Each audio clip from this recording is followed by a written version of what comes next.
Halo teman semua, di video kali ini saya akan review tentang solar cell mini charger.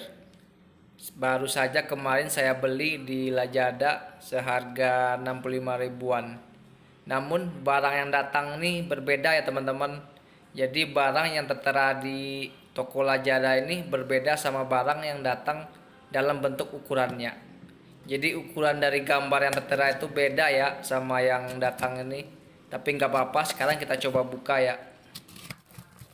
Wow, kecil sekali ya teman-teman.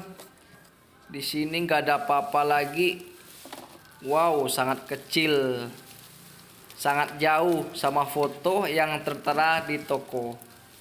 Dan sekarang coba kita buka sajalah sebesar apa solar charger ini. Dan di sini cuma terlihat USB. Sangat kecil teman-teman. Dan di sini tidak ada apa-apa lagi ya. Cuma unit charger dan USB-nya. Sangat kecil nih teman-teman. Ini mungkin cuma 3 volt dan saya ragu solar charger ini tidak kuat untuk mengecas HP. Nah, ini dia teman-teman. Ini dari solar chargernya dan ini USB-nya. USB-nya ini tinggal nyambung ya. Jadi ntar kita tinggal colokin pakai USB HP. Dan nggak ada keterangan sama sekali. Jadi kita nggak bisa ngecek ini berapa masuknya, inputnya dan outputnya. Dan sekarang karena ini unitnya masih baru, coba kita colokkan menggunakan USB HP. Biasanya tuh solar charger yang baru tuh memang kosong ya teman-teman. Jadi kita butuh mengecas dulu di matahari baru bisa kita gunakan. Dan sekarang coba kita tes ke HP Samsung saya ya. Nah, kita coba ke sini yang meledak enteng. Nggak hidup ya teman-teman. Jadi ini layarnya masih mati ya, nggak ada arus masuk. Kayaknya nih emang benar-benar kecil teman-teman. Nah, nggak ada ya notif dari baterai masuk, nggak ada reaksi sama sekali. Dan sekarang coba kita cas terlebih dahulu ya. Jadi kita jemur bagian solarnya ini di bagian matahari. Wah, pas banget ya teman-teman. Cuaca di luar lagi sangat panas sekali ya.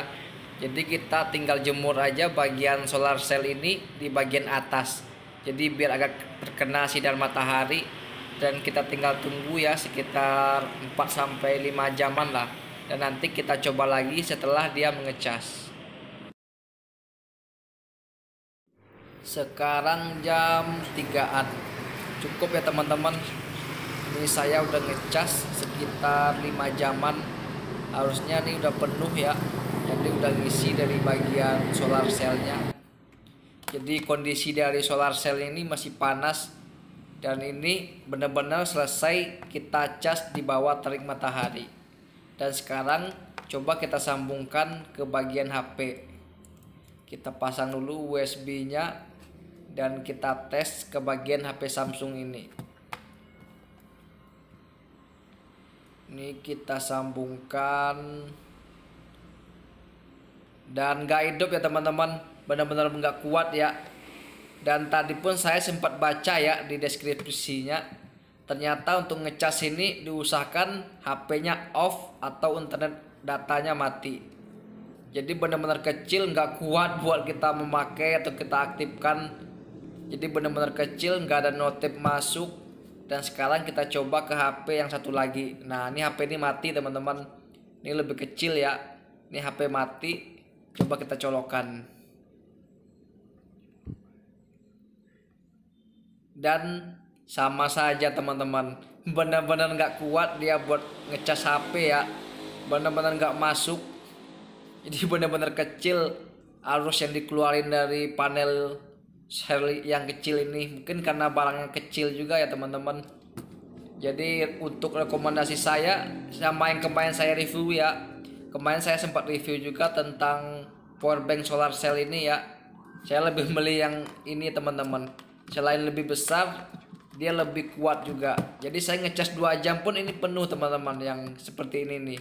Nah, teman-teman bisa lihat ya, saya colokkan, masukkan ke HP. Nah, Ini langsung hidup teman-teman. Jadi saya tinggal taruh air terik matahari dan dia otomatis mengisi sendiri.